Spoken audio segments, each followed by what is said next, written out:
दोस्तों, दुनिया के प्रथम विश्व युद्ध महाभारत में कई घटना, संबंध और ज्ञान विज्ञान के रहस्य छिपे हुए हैं। महाभारत में संपूर्ण धर्म, दर्शन, समाज, संस्कृति, युद्ध और ज्ञान विज्ञान की बातें शामिल है। ऐसा कुछ भी नहीं है दोस्तों जो महाभारत में नहीं है। हालांकि यह एक आश्चर्य और रहस्य आज भी बरकरार है कि आखिर महाभारत के युद्ध में जहां भगवान श्री कृष्ण के साथ 8 अंक जुड़ा रहा, वहीं इस युद्ध में 18 का अंक की समानता का रहस्य क्यों है, यह शोध का विषय हो सकता है। हेलो दोस्तों, मैं हूं सुबोध और आप देख रहे हैं ज्ञान मंथन। और आज हम आपको अपनी इस वीडियो में बतलाने जा रहे हैं महाभारत में 18 अंक के महत्व के बारे में कि क्यों है 18 अंक का महाभारत युद्ध में इतना महत्व। सबसे पहले आपको बतला रहे हैं दोस्तों कि भगवान श्री कृष्ण और 8 अंक का रहस्य क्या है। दोस्तों, भगवान श्री कृष्ण का जन्म 8वें अवतार के रूप में 28वें द्वापर में देवकी की 8वीं संतान के रूप में कृष्ण पक्ष की रात्रि के 7 मुहूर्त निकलने के बाद 8 मुहूर्त में और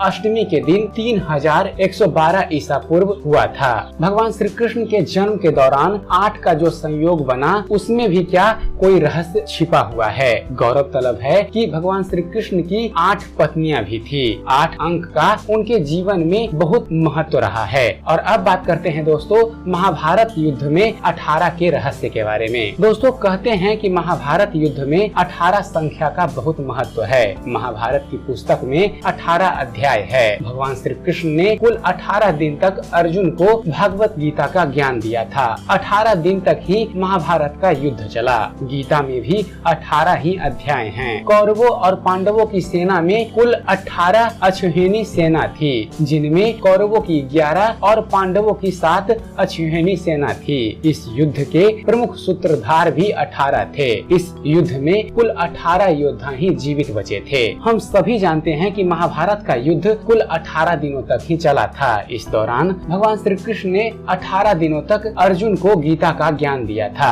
इसी कारण भगवत गीता में कुल 18 अध्याय हैं। महाभारत युद्ध में 18 अंक का रहस्य जो बताता है उसमें एक है महर्षि वेद व्यास द्वारा 18 पर्व की रचना। दोस्तों, ऋषि वेद व्यास जी ने महाभारत ग्रंथ की रचना की, जिसमें कुल 18 पर्व हैं। वह पर्व हैं आदि पर्व, सभा पर्व, वन पर्व, विराट पर्व, उद्योग पर्व, भीष्म पर्व, द्रोण पर्व, अश्वमेधिक पर्व, महाप्रस्थानिक पर्व, सैप्तिक पर्व, त्रिपर्व, शांति पर्व, अनुशासन पर्व, मौसल पर्व, कर्ण पर्व, शल्य पर्व, स्वर्गारोहण पर्व तथा अश्वासिक पर्व। दोस्तों, आपको ये भी बता दें कि महर्षि वेद व्यास जी ने ही 18 पुराणों की भी रचना की थी। पुराणों के समान ही महर्षि वेद व्यास जी ने महाभारत में कुल 18 पर्व की रचना की थी। महाभारत युद्ध में 18 अंक के रहस्य को जो उजागर करता उसमें एक बात यह भी है दोस्तों, कौरवों और पांडवों की सेना में कुल 18 अश्विनी सेना थी, जिनमें कौरवों की 11 और पांडवों की 7 अश्विनी सेना थी।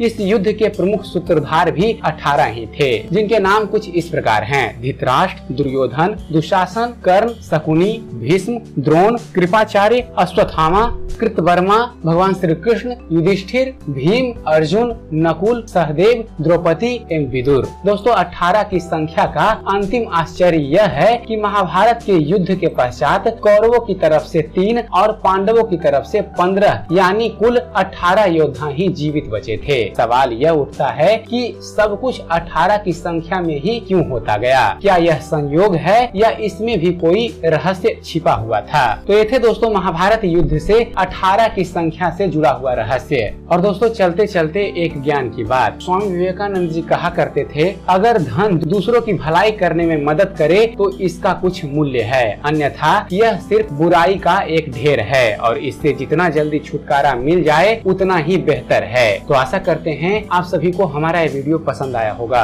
अगर आपको हमारे इस चैनल पर दी गई जानकारी पसंद आती है दोस्तों, आप हमारे इस चैनल ज्ञान मंथन को सब्सक्राइब करना ना भूलें। हमारे इस चैनल को सब्सक्राइब कीजिए और हम आपके लिए ऐसे ही धर्म और इतिहास से जुड़े हुए ज्ञानवर्धक वीडियो लेकर आते रहेंगे। तो फिर जुड़े रहिए हमारे इस चैनल ज्ञान मंथन के साथ और देखते रहिए, जानते रहिए। धन्यवाद। जय हिंद।